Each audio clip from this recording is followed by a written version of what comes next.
ഈശോമിശിഹായ്ക്ക് സ്തുതിയായിരിക്കട്ടെ. എന്നാണ്ട് വിശേഷം? സുഖം. ഇങ്ങനെ ഓടി നടക്കുന്നു, ധ്യാനങ്ങളൊക്കെ ആയിട്ട് ഓട്ടപ്രദർശനം. നല്ല തിരക്കിലാണെന്നറിയാം. അപ്പോൾ എന്നാലും എൻ്റെ മുമ്പിൽ കുറച്ച് സമയം കിട്ടിയ സ്ഥിതിക്ക് കുറച്ച് കാര്യങ്ങളൊക്കെ ചോദിക്കാം അല്ലേ? എന്തായാലും അച്ഛൻ്റെ ധ്യാനങ്ങളെല്ലാം ഒരു കുടുംബ ജീവിതവുമായി ബന്ധപ്പെട്ടാണല്ലോ എപ്പോഴും കൂടുതലും ചെയ്യുക, ഷെയർ ചെയ്യുന്നതൊക്കെ അങ്ങനെ കേട്ടേക്കുന്നത്.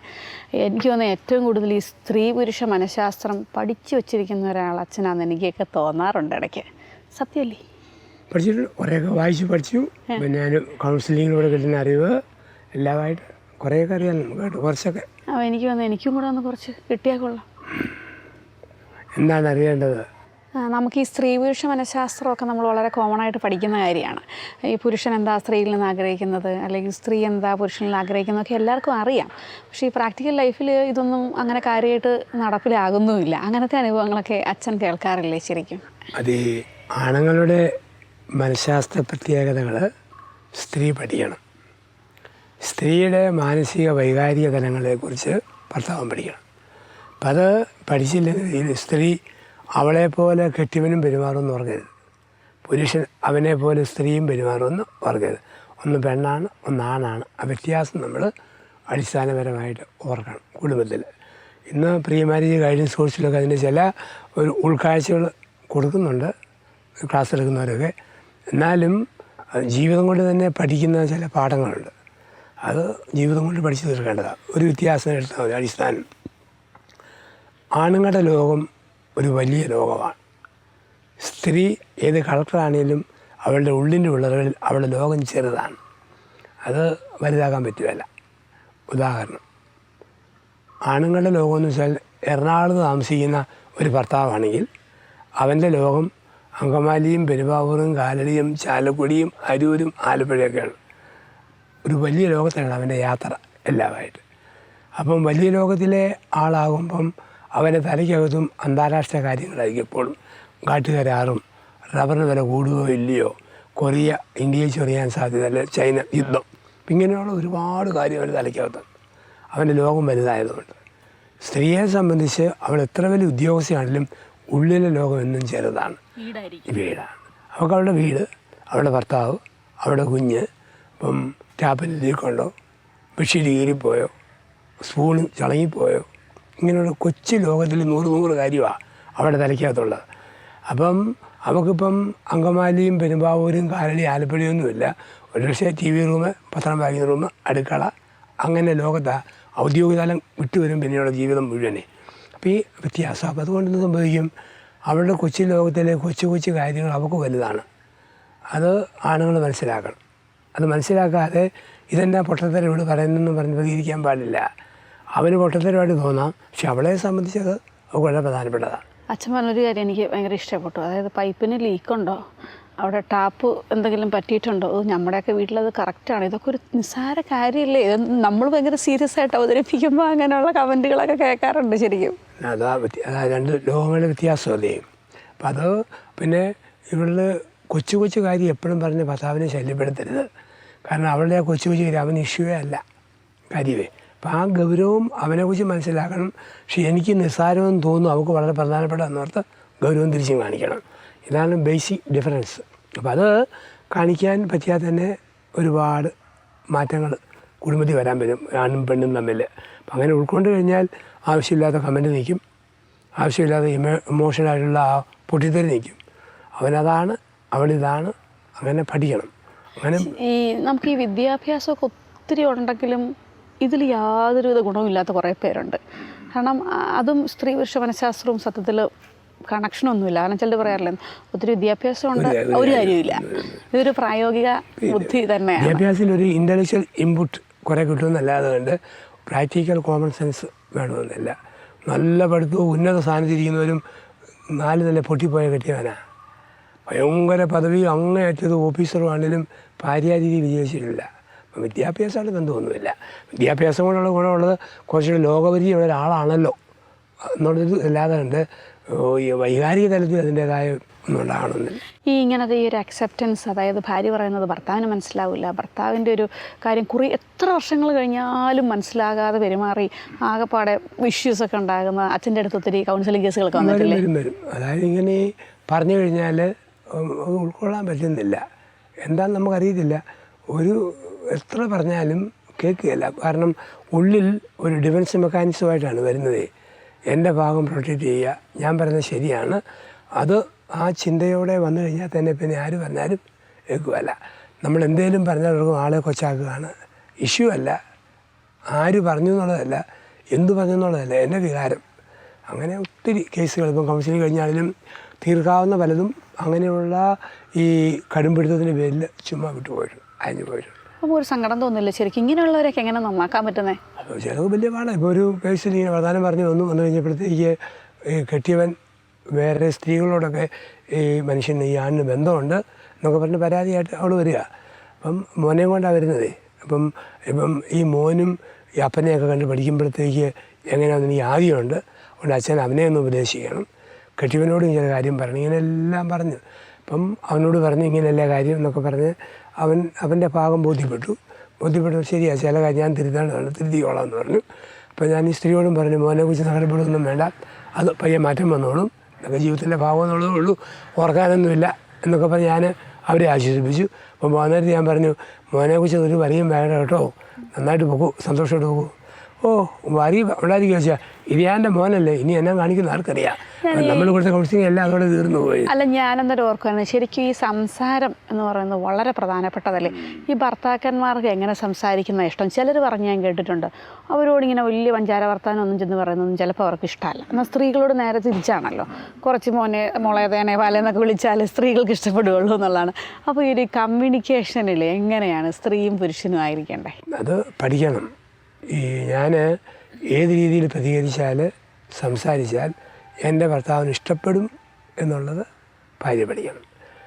ഏത് രീതിയിൽ പറഞ്ഞാൽ എൻ്റെ ഭാര്യയ്ക്ക് ഇഷ്ടപ്പെടുന്ന ഭർത്താവ് പഠിക്കണം. ഒരുപക്ഷെ ഒരുപാട് വികാരം പുറത്ത് കാണിക്കാതെ ഉള്ളിലൊതുക്കി സീരിയസ് ടൈപ്പായിട്ട് പോകുന്ന സ്ത്രീയുടെ അടുക്കൽ വെളച്ചിലും പിള്ളകളെയും കൂടി എന്നാൽ നേരെ റിവേഴ്സ് അടിക്കും, അത് വിജയിക്കത്തില്ല. എപ്പോഴും വളരെ ഗൗരവമുള്ള ആളോട് കൊഞ്ചി കുഴഞ്ഞ് ചെന്നാൽ കെട്ടിയവൻ്റെ പെരുമാറ്റവും നേരെ തിരിക്കും. അപ്പം നമ്മൾ പലപ്പോഴും പറയും, സംസാരിക്കുമ്പം പേരുകളൊക്കെ വിളിക്കണം. ഇപ്പം പെണ്ണുങ്ങൾക്ക് ഇഷ്ടമാണ് മോളെ എന്ന് കൂട്ടി വിളിക്കുന്നത്, എത്ര പ്രായമായാലും മോളെ. ജെസ്സിയാണോ ജെസ്സി മോളെ, ടെസ്സിയാണോ ടെസ്സി മോളെ, ലൂസിയാണോ ലൂസി മോളെ, ജാസ്മിനാണോ ജാസ്മിൻ മോളെ, മോളിയാണോ മോളുടെ മോളെ എന്നേലൊന്ന് വിളിക്കുന്നത്. ഇതൊരു രീതിയുണ്ട്. അപ്പം ആ രീതിയിൽ പറ്റുന്നത്.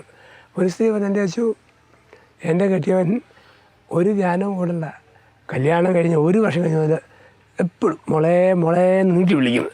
ഒരു കുഴപ്പം, ആരംഭത്തിൽ വേറെ അത് പൂരിപ്പിച്ചിട്ട് അവസാനമാണ് മോളെ എന്നുള്ള വിളി വരിക. അപ്പം നമ്മൾ പദങ്ങൾ ശ്രദ്ധിക്കണം.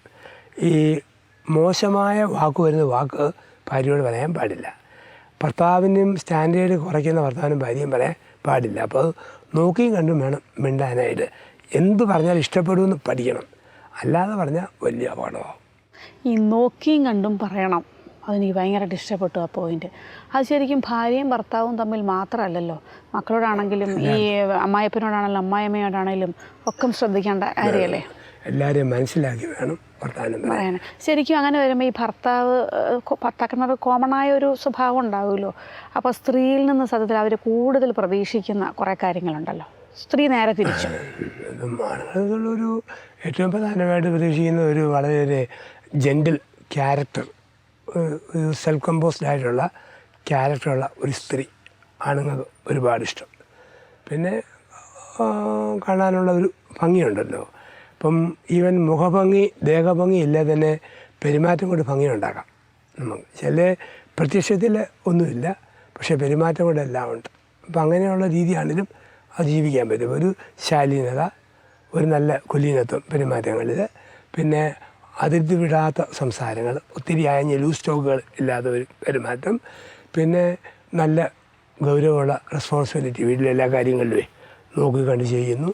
അപ്പം ഞാനിതിൽ ഈ വീട്ടിൽ ഭദ്രമാ അവർ ധൈര്യം കൊടുക്കുന്ന ഭാര്യയായിട്ട് പെരുമാറുമ്പം അത് ഒത്തിരി അങ്ങ് വിജയിക്കും. അപ്പം സ്ത്രീയെ സംബന്ധിച്ച് പ്രൊട്ടക്ഷൻ കൊടുക്കുന്ന ഭർത്താവ്, കാരണം അവർക്ക് കെട്ടിയവൻ തലചാരി വെക്കാനുള്ള ഒരു ഭിത്തിയാണ്, ഒരു ഇത്. ആ ഭിത്തി അവിടെ ഇല്ലെങ്കിൽ പിന്നെ എന്നാ പൈസ കൊടുത്താലും കാര്യമില്ല. അപ്പം ഇരുന്ന് കേൾക്കാനും കൂടെ ഇരിക്കാനും വികാരം പങ്കുവെക്കാനും സങ്കടം നെഞ്ചത്തിയാതിരിക്കാനും ഒക്കെ ഉള്ള ഒരു മതിൽ പോലെ വേണം. പലപ്പോഴും ആൾക്കാർ പറയുമ്പോൾ എന്നാ കുഴപ്പം, ഞാൻ കാശ് കൊടുക്കുന്നില്ലേ, ഡ്രസ്സ് മേടിക്കുന്നില്ലേ, എന്നാ ഞാൻ ചെയ്യാത്തത്, അവൾ ആവശ്യപ്പെടുന്നില്ല, അവൾക്ക് ചെയ്യാമല്ലോ, അവൾക്കും പൈസ ഉണ്ട്, സ്വാതന്ത്ര്യം കൊടുത്തിട്ടുണ്ടല്ലോ. അതുപോലെ അത് കേൾക്കാനും ഇരുന്ന് കേൾക്കാനും ഉള്ള ഒരു രീതി. ഒന്നുമില്ലെങ്കിലും ശരി, ഒരു പൈസയില്ല, പഞ്ഞമാണെങ്കിൽ പോലും കേൾക്കുന്ന ഭർത്താവ്, അടുത്തിരിക്കുന്ന കരുതലുള്ള ഭർത്താവുണ്ടോ, അവൾക്ക് തോന്നും ഈ കൈകളിൽ എൻ്റെ ജീവിതം ഭദ്രമാണ്. ചീട്ട് കളിക്കുന്ന, കള്ള് കുടിക്കുന്ന, പുക വലിക്കുന്ന, മയക്കുമരുന്ന് കഴിക്കുന്ന ഒരു ഭർത്താവിൻ്റെ മുമ്പിൽ ഭാര്യയ്ക്ക് നഷ്ടപ്പെടുന്നത് സെക്യൂരിറ്റി ഫീൽ ചെയ്യുക, ഇൻസെക്യൂരിറ്റിയാണ്. ആ സെക്യൂരിറ്റിയിൽ അവൾ അറിയാതെ അമർഷം കൊള്ളാൻ തുടങ്ങും. പിന്നെ ചിലപ്പം അൾസർ, അസിഡിറ്റി, നെഞ്ചുവേദന, പല രോഗങ്ങളിലേക്ക് സ്ത്രീ പെട്ടെന്ന് അവരുടെ നെർവസ് സിസ്റ്റം അങ്ങനെ അങ്ങ് പോകും.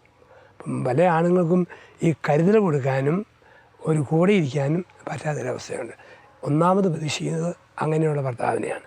രണ്ടാമത് ഈ നിലവാരമില്ലാത്ത വർത്താനം പറയുന്ന ഭർത്താവ്, ചുമ്മാ ചന്ത വർത്താനങ്ങൾ പോലെ ഭാര്യ വേണം, ചുമ്മാ കഴുത, പിശാച്, പൊട്ടി, ചെകുത്താൻ, അങ്ങനെയൊക്കെ വിളിക്കുന്ന ഭർത്താവിനെ ഭാര്യയ്ക്ക് അറപ്പാണ്. അല്ലാതെ തന്നെ ഈ ചില ഭർത്താക്കന്മാരില്ലേ, ഓരോ സ്ത്രീകൾ ഏതെങ്കിലും പുരുഷന്മാരോട് മിണ്ടിയാൽ ഉടനെ ചുമ്മാ വിഹിതം പറയുക, സംശയം പറയുക, ഒരു തരംതാണ രീതിയിലുള്ള സംസാരം. എത്ര വിദ്യാഭ്യാസം ഉണ്ടെങ്കിലും അങ്ങനെയുള്ള ഒരു ഭയങ്കര അമർഷം കൊള്ളുമ്പോൾ ഞാൻ കേട്ടിട്ടുണ്ട്. ഈ ഭർത്താവിനെ എങ്ങനെ സഹിക്കാൻ പറ്റിയില്ലെന്നുള്ളത്. അങ്ങനത്തെ അനുഭവങ്ങളുണ്ടോ വെച്ചാൽ?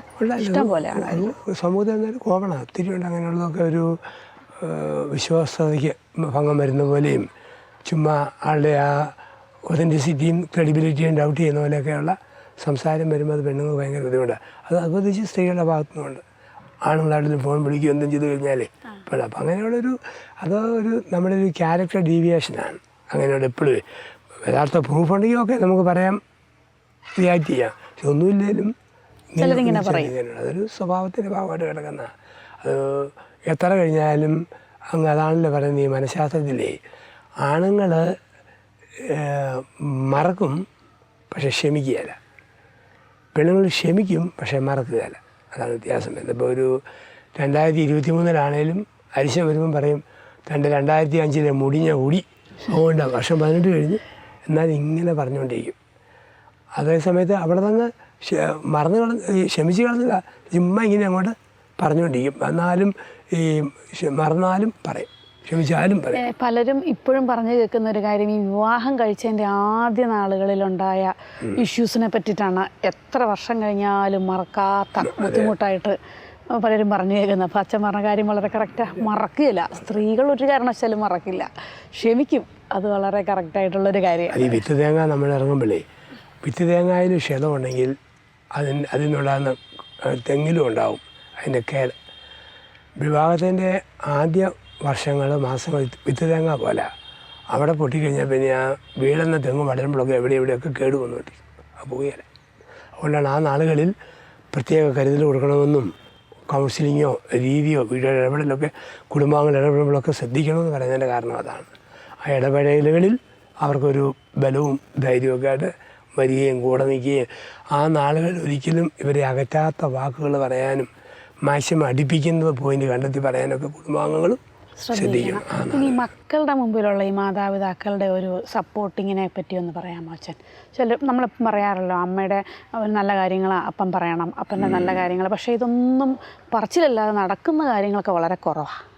അതിനകത്തുള്ള ഒരു പ്രധാനപ്പെട്ട കാര്യം, ഒരു കാരണവശാലും സ്വന്തം മക്കളുടെ മുമ്പിൽ വെച്ച് ഭർത്താവിനെ കുറ്റപ്പെടുത്തരുത്. സ്വന്തം മക്കളുടെ മുമ്പിൽ വെച്ച് ഭാര്യയും കുറ്റപ്പെടുത്തരുത്. പിന്നെ ഒരിക്കലും മക്കളുടെ പക്ഷം പിടിച്ചുകൊണ്ട് മിണ്ടാനും പാടില്ല. അപ്പൻ എന്തേലും അരിശപ്പെട്ട് വരുമ്പം എന്നാ മനുഷ്യ കൊച്ചിനോട് ഇങ്ങനെയാണ് പെരുമാറുന്നത് എന്നും പറഞ്ഞ് സാരമില്ല മോനെ ഞാനുണ്ടെന്ന് പറഞ്ഞ് അത് തെറ്റായ ഒരു സൈക്കോളജിക്കൽ അപ്രോച്ചാണ്. അതുപോലെ അമ്മയെ തോപ്പിക്കാൻ വേണ്ടി അമ്മ കുറ്റക്കാരി ഞാൻ കൂടെയുണ്ട്, ആ ഇമ്പ്രഷൻ പെരുമാറുന്ന അപ്പന്മാരുമുണ്ട്. അവസാനം എന്ത് സംഭവിക്കും? മക്കൾക്ക് മനസ്സിലാവും അപ്പനും അമ്മയും രണ്ട് കളത്തിലാണ്, ഞങ്ങൾക്ക് എന്നാ വെളിച്ചലും കാണിക്കാം, വിളഞ്ഞാൽ ഒരാൾ കൂടെയുണ്ട്.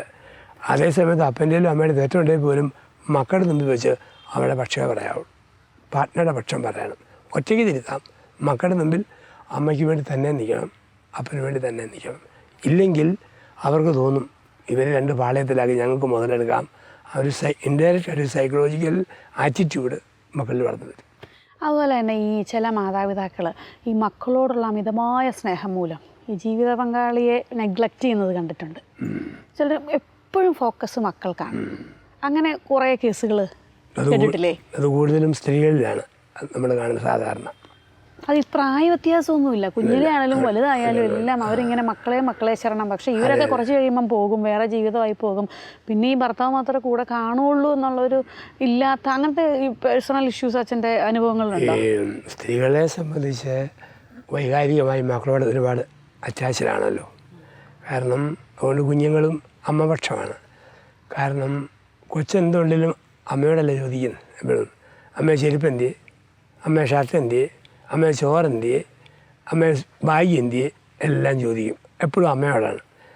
അപ്പനോട് ആകപ്പാടെ ചോദിക്കുന്നത് അമ്മ എന്തിയെ, അത്രയേ ഉള്ളൂ ചോദ്യം വരുന്നത്. അപ്പം അതുകൊണ്ട് സമൂഹവും ഇമോഷണലി അറ്റാച്ച്ഡാണ് അമ്മമാർ മക്കളോട്. ഒരു പരിധി വിട്ട് കഴിയുമ്പോഴത്തേക്ക് എല്ലാം മക്കളിലേക്ക് ശ്രദ്ധിക്കും. പക്ഷെ അത് ഒരു സ്ത്രീയുടെ പരാജയമാണ്.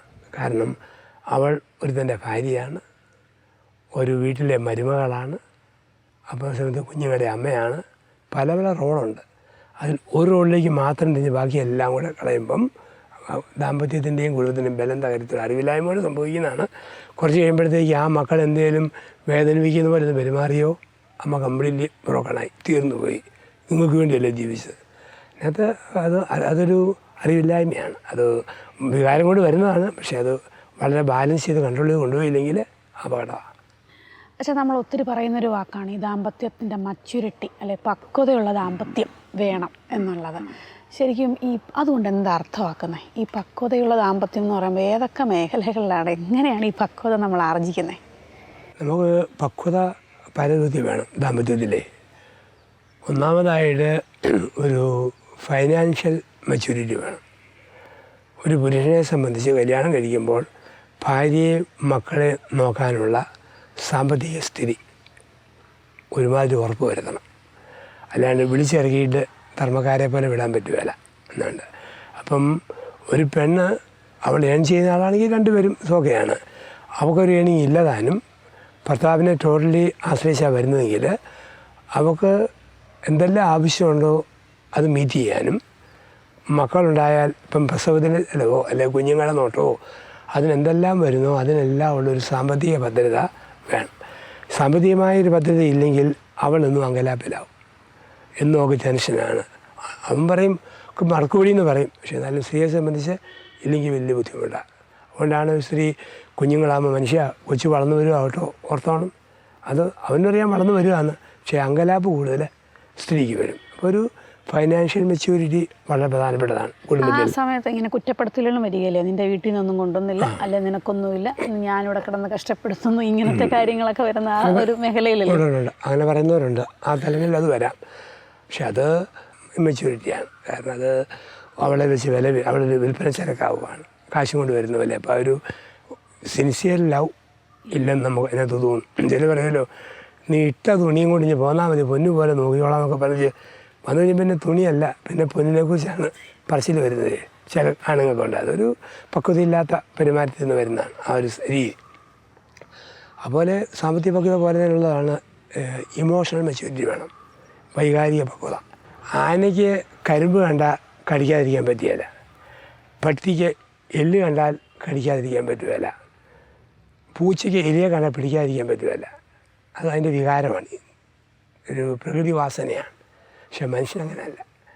മനുഷ്യന് പ്രലോഭനം ഉണ്ടായാലും പ്രലോഭിതരാകാതിരിക്കാൻ പറ്റും. അത് മനുഷ്യന് മാത്രമേ പറ്റൂ. അതുകൊണ്ട് ഒരു വാക്ക് പറയണോ തീരുമാനിക്കാൻ അവന് പറ്റും. ഒരു പ്രവൃത്തി ചെയ്യണോ വേണ്ടോ തീരുമാനിക്കാൻ പറ്റും. അവന് വൈകാരിക പക്വതയുള്ളവനാണ്. വൈകാരിക പക്വത അതില്ലാതെ കൊണ്ട് തോന്നിയ പോലെ ചീത്ത വിളിക്കുക, പാത്രം എറിഞ്ഞോടിക്കുക, ചുമ്മാ ഇടിക്കുക, ഇമോഷണൽ മെച്യൂരിറ്റി ഇല്ലാത്തതുകൊണ്ട് വരുന്ന ആൾ. അതുപോലെ തന്നെ ചുമ്മാ നെഞ്ചത്തടിക്കുക, നിലവിളിക്കുക, കാറുക, എന്നെ കൊല്ലുന്നേ, ആ ബഹളം വെക്കുക, അത് പെണ്ണുങ്ങളുടെ ഭാഗത്ത്. അപ്പോൾ ഒരു വൈകാരിക പക്വത വളരെ ആവശ്യമാണ് കുടുംബങ്ങളിൽ. അപ്പം അങ്ങനെ ഉണ്ടോ, കുറച്ച് കഴിയുമ്പോഴത്തേക്ക് എന്തെല്ലാം കുറവുണ്ടെങ്കിലും ആ ഭാര്യയ്ക്ക് ഭർത്താവിനെ ഉൾക്കൊള്ളാൻ പറ്റും, ഭർത്താവിന് ഭാര്യയെ ഉൾക്കൊള്ളാൻ പറ്റും. ഇമോഷണൽ മെച്യൂരിറ്റി ഉണ്ടെങ്കിൽ. ഞാനൊരു ചോദ്യം ചോദിക്കട്ടെ. അപ്പോൾ ഈ ഇമോഷണൽ മെച്യൂരിറ്റി ഇല്ലാത്ത മനുഷ്യരാണല്ലോ എല്ലാം, മനുഷ്യരെല്ലാം ബലഹീനരാണല്ലോ. ഇതൊക്കെ നമ്മൾ പറയുന്ന പോലെ പലതും ചെയ്യണമെന്ന് ആഗ്രഹമുണ്ട്, പക്ഷെ നടക്കില്ല. അതാണല്ലോ നമ്മുടെ ഒരു വലിയ വീക്ക്നെസ്. ഇതെങ്ങനെ ചെന്ന് ട്രെയിൻ ചെയ്ത് നമുക്ക് ഈ ഒരു മച്യൂരിറ്റിയിലേക്ക് വളരാൻ പറ്റുന്നതിൻ്റെ എന്തെങ്കിലും ടിപ്സ് ഉണ്ടോ? ടിപ്സൊന്നുമില്ല, മനഃപൂർവ്വമായ ശ്രമം വ്യക്തിപരമായി നമ്മൾ ചെയ്യണം. കാരണം ഇതൊരു തേർഡ് പാർട്ടിക്ക് നമ്മളിലേക്ക് ഇഞ്ചക്ട് ചെയ്യാവുന്നതല്ല, ഇൻബോണാണ്. അപ്പം ചില കാര്യം ജീവിതാനുഭവത്തിൻ്റെ വെളിച്ചത്തിൽ പഠിച്ച് ഇന്നത് വേണ്ട ഇത് മതി എന്നുള്ള ഒരു തീരുമാനം ഞാൻ തന്നെ എടുക്കണം. ഇപ്പം എൻ്റെ വൈകാരിക പൊട്ടിത്തെറി കൊണ്ട് കുടുംബത്തിന് ക്ഷതമേക്കുമെങ്കിൽ അത് അരുതെന്നുള്ള തീരുമാനം ഞാൻ തന്നെ എടുക്കുക എന്നുള്ളതാണ്. ഒരു ഭാര്യ എന്ന രീതിയിൽ, ഒരു ഭർത്താവ് എന്ന രീതിയിൽ അങ്ങനെ എടുത്ത് മാത്രമേ നമുക്കത് വിജയിപ്പിക്കാൻ പറ്റത്തുള്ളൂ. അപ്പോൾ കുറച്ചൊക്കെ മുറിയും അല്ലേ ആദ്യം? തീർച്ചയായും. അതൊക്കെ നമ്മൾ പ്രതീക്ഷിക്കണം. തീർച്ചയായും. അപ്പോൾ ഇനി അടുത്തൊരു മെച്യൂരിറ്റി? അതിപ്പോൾ സാമ്പത്തിക പക്വത പറഞ്ഞു, വൈകാരിക പക്വത. മറ്റൊന്നാണ് മോറൽ മെച്യൂരിറ്റി. ഒരു ധാർമ്മിക പക്വത വേണം. കള്ളം പറയാതിരിക്കുക, അർഹതയില്ലാത്ത പൈസ കൈവെക്കാതിരിക്കുക, പിന്നെ ഒരു ഭാര്യയോടുള്ള ദാമ്പത്യ ജീവിതത്തിൽ വിശ്വസ്തത പാലിക്കുക, ഭർത്താവിനോടുള്ള ദാമ്പത്യ ബന്ധത്തിൽ വിശ്വസ്തത പാലിക്കുക. കുടുംബത്തിലെ ഭർത്താവും ഭാര്യയും കൂടി ഇഷ്ടക്കേട് വരുന്നു. ഇഷ്ടക്കേട് വന്നു കഴിയുമ്പോഴത്തേക്ക് എന്നാ സംഭവിക്കും? പണ്ട് കോളേജിൽ പഠിച്ച ഈ ആൾക്കാരുണ്ട്, ഓൾഡ് അലൂമിനി, അതിൽ നിന്ന് ഒരുത്തിനെ കണ്ടുപിടിച്ച് പിന്നെ ചാറ്റിങ് എല്ലാം അവനുമായിട്ട്, ഒരുത്തിനെ കണ്ടുപിടിച്ച് ചാറ്റിങ് അവളുമായിട്ട്. അത് മോറൽ മെച്യൂരിറ്റി ഇല്ലാത്തവരാണ്. അപ്പോൾ ധാർമ്മിക പക്കത്ത് ഉണ്ടെന്ന് വലിയ ഫ്രണ്ട്ഷിപ്പും വർത്താനമൊക്കെ ഭാര്യയേക്കാൾ കൂടിയ ടൈം കൂട്ടുകാരിക്ക് കൊടുക്കുകയല്ല, ഭർത്താവിനേക്കാൾ കൂടിയ സ്ഥാനം കൂട്ടുകാരനും കൊടുക്കുകയല്ല. എല്ലാവർക്കും അർഹമായത് ആ രീതിയിൽ നിൽക്കാൻ പഠിക്കാതെ വന്നു കഴിഞ്ഞാൽ പിന്നീട് എപ്പോഴോ ഫോൺ സേവ് ചെയ്തപ്പം ഒളിച്ചുള്ള ചാറ്റിങ് ഭാര്യ കണ്ടുപിടിക്കുന്നു. പിന്നെ കുടുംബ കോടതി കേസ്, പിണങ്ങിപ്പോക്ക്, ഭർത്താവ് കണ്ടുപിടിക്കുന്നു. അപ്പോൾ ഇതൊക്കെ ഒരു മോറൽ മെച്യൂരിറ്റിയുടെ കുറവിൽ സംഭവിക്കുന്ന പെരുമാറ്റ ദൂഷ്യങ്ങളാണ്. ചില സമയത്ത് അതായത് ഈ ഭർത്താവും ഭാര്യയും അങ്ങോട്ടും ഇങ്ങോട്ടും സമയം കൊടുക്കാത്തതും ഇങ്ങനെയൊക്കെ പോകാനുള്ള ഒരു കാരണത്തിന് വഴിയാവും. ഈ കുടുംബത്തിൽ ഈ എന്തെങ്കിലും അതിർത്തി വരുമ്പോഴേ ഇരിക്കുകയുള്ളൂ. ഏതെങ്കിലും വിധത്തിൽ അതിർത്തി ഒന്നെങ്കിൽ സെക്സിലാകാം, അല്ലെങ്കിൽ ബന്ധങ്ങളിലാകാം, അല്ലെങ്കിൽ ഒരു ഇടപെടലുകൾ എവിടെയും ഒരു മങ്ങൽ വരുമ്പോഴാണ് വേറൊരു ചിന്ത കയറി വരിക. ശരിക്കും എൻജോയ് ചെയ്യുന്നൊരു വൈഫ്, ഒരു അമ്മയാണെങ്കിൽ അവർക്ക് വേറൊന്നുമില്ല ചിന്തിക്കാൻ. ഹസ്ബൻഡ്, മക്കൾ, ജീവിതം. നന്നായിട്ട് ജീവിക്കുന്ന ഭർത്താവിന് അവന് വേറെ ഒരു പോയിൻ്റില്ല. എൻ്റെ ഭാര്യ, എൻ്റെ മക്കൾ, എൻ്റെ കുടുംബം, അങ്ങനെ ഇങ്ങനെ നിൽക്കത്തേ ഉള്ളൂ. അതില്ലെങ്കിലാണ് വരിക. അപ്പോൾ ഒരു സാമ്പത്തിക പക്വതയാണ്, വൈകാരിക പക്വത, ധാർമ്മിക പക്വത. മറ്റൊന്ന് വളരെ പ്രധാനമാണ് സോഷ്യൽ മെച്യൂരിറ്റി. സാമൂഹിക പക്വത വേണം. സമൂഹത്തിൽ വലിഞ്ഞു നിൽക്കരുത്. പെരുവാർ വരുമ്പം പട്ടി കഴിച്ചു വിടുക, ഒരാൾ സംഭാവന ചെയ്യുമ്പോൾ തീമ്മ പൊട്ടിത്തെറിക്കുക, ആരെങ്കിലും വരുമ്പോഴത്തേക്ക് കാണാൻ സൗകര്യമില്ല വാതിൽ വലിച്ചടയ്ക്കുക. അത് സോഷ്യൽ മെച്യൂരിറ്റി ഇല്ലാത്തതിൻ്റെ ഭാഗമാണ്. അതപ്പം ഞാനൊരു എക്സാമ്പിൾ കണ്ടതാണ് കേട്ടോ. ഈ സോഷ്യൽ മെച്യൂരിറ്റി, നമ്മൾ കുറച്ച് സോഷ്യൽ ആവണം, മറ്റുള്ളവരോട് ഇടപെടണം എന്നൊക്കെ പറഞ്ഞപ്പോൾ ഞാൻ കേട്ടൊരു കമൻറ്റാണ്, എന്തിനാണ് നമ്മൾ ഈ അയലത്തെ അദ്ദേഹം എന്ന് പറയുന്ന സിനിമ പോലെ വല്ലവൻ്റെയും കാര്യത്തിൽ ഇടപെടുന്നത്? അതിൻ്റെ ആവശ്യമൊന്നുമില്ലോ. നമ്മൾ നമ്മുടെ കുടുംബം, നമ്മുടെ മക്കൾ, നമ്മുടെ ഹസ്ബൻഡ്, നമ്മുടെ ഭാര്യ, അതിൻ്റെ ആവശ്യമല്ലേ ഉള്ളൂ. ഞാൻ പറഞ്ഞു ഈ ഒരു സ്റ്റേറ്റ്മെൻറ്റ് അച്ഛന് എങ്ങനെ അച്ഛൻ അതിനെ നോക്കി കാണുന്നത്? അപ്പോൾ എനിക്കതിനോടൊരു ചെറിയ വിയോജിപ്പ് തോന്നി. കാരണം അതല്ലല്ലോ, അങ്ങനെ നമ്മൾ നമ്മുടെ കുടുംബം, നമ്മുടെ ഭാര്യ, മക്കൾ എന്നൊക്കെ പറഞ്ഞാൽ കുറച്ച് കാലം കഴിയുമ്പോൾ മരിച്ചു പോയി കഴിയുമ്പം നമ്മളെയൊന്നും ഓർക്കാൻ പോലും ആരും ഉണ്ടാവില്ലല്ലോ എന്നാണ് എനിക്ക് പെട്ടെന്ന് മനസ്സിൽ തോന്നിയതേ. അത് നമുക്ക് ഈ അയൽവക്കത്തെ കുടുംബ ബന്ധങ്ങളിൽ ഇപ്പോൾ ഇടപെടാൻ പറ്റിയല്ല. അത് അവരുടെ സ്വകാര്യ ലോകമാണ്. നാട്ടിൽ ഒരു പൊതുവായ ഇഷ്യൂ വരുമ്പം അതിൻ്റെ ഇൻവോൾവ്മെൻറ്റാണ്. ഇപ്പം എന്തെങ്കിലും ഒരു കാര്യം വന്നു, നാടിനെ ബാധിക്കുന്ന കാര്യം, അതിൽ സാമ്പത്തികമായിട്ടും നമ്മുടെ സാന്നിധ്യമായിട്ടും നമ്മൾ ഇടപെടണം. അല്ല, ചിലരിങ്ങനെ ആരോടും അങ്ങനെ അധികം സഹകരിക്കാതെ പോകുന്നത് കാണല്ലോ.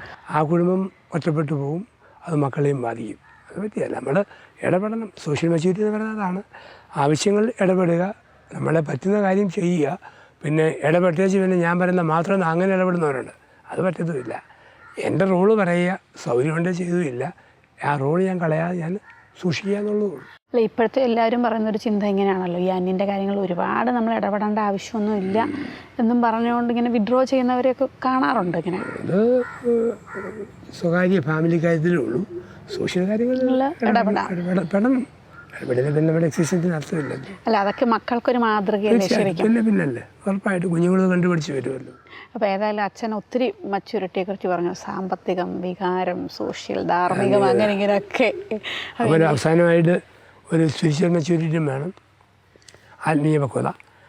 അതായത് ഒരു ക്രിസ്തീയ കുടുംബമാണെങ്കിൽ പരമ്പരാഗത പ്രാർത്ഥനകളും പ്രാർത്ഥനാന്തരീക്ഷം കളയാതെ സൂക്ഷിക്കണം. അവിടെ TV ചാനലും മറ്റു പലതിനും അമിതമായ പ്രാധാന്യം കൊടുക്കുമ്പോൾ പ്രാർത്ഥനയ്ക്കുള്ള പ്രാധാന്യം മങ്ങരുതെന്ന് ഒരു ചിന്ത വരണം. അപ്പം അത് കുടുംബനാഥൻ തന്നെ ഇനിഷ്യേറ്റീവ് എടുത്ത് പ്രാർത്ഥിപ്പിക്കണം. അല്ലാണ്ട് ഇത് അമ്മയുടെയും മക്കളുടെയും വകുപ്പായിട്ട് ആണുങ്ങൾ മാറ്റി വെക്കാൻ പാടില്ല. തീർച്ചയായിട്ടും അച്ഛൻ, എനിക്ക് അതാണ് ഏറ്റവും കൂടുതൽ ഇഷ്ടപ്പെട്ടത്. ശരിക്കും കുടുംബനാഥൻ ഇനിഷ്യേറ്റീവ് എടുത്ത് പ്രാർത്ഥനകൾക്കൊക്കെ ലീഡ് ചെയ്യുന്നിടത്ത് ഒരു പ്രത്യേക ഒരു സ്പിരിച്വൽ കുഞ്ഞുങ്ങളും പ്രാർത്ഥിക്കാൻ വരും, ആ വീട് കുഞ്ഞുങ്ങളും പ്രാർത്ഥിക്കാൻ വരും. അല്ലെങ്കിൽ ഇപ്പം അമ്മയുടെ പ്രൈവറ്റ് വകുപ്പ് പോലെ ഇതങ്ങ് തീരുവുള്ളേ. അപ്പോൾ അതൊരു പ്രശ്നമുണ്ടാകും. ഇത്രയാണ് നമുക്കൊരു കുടുംബത്തിൻ്റെ പക്വതയായിട്ട് നമുക്ക് സമയമായി. അപ്പോൾ എന്തായാലും ഒത്തിരി നല്ല കാര്യങ്ങൾ, ഒത്തിരി വിശേഷങ്ങൾ എനിക്ക് ഈ എപ്പിസോഡിൽ കേൾക്കാൻ പറ്റി. അപ്പോൾ നമുക്ക് ഇത് ഇപ്പം അങ്ങ് വൈൻഡ് അപ്പ് ചെയ്യാം. ഇനി അടുത്ത എപ്പിസോഡിൽ നമുക്ക് വീണ്ടും കാണാം. വീണ്ടും കാണാം. പുതിയ വിശേഷങ്ങളായിട്ട്. താങ്ക് യു അച്ഛാ.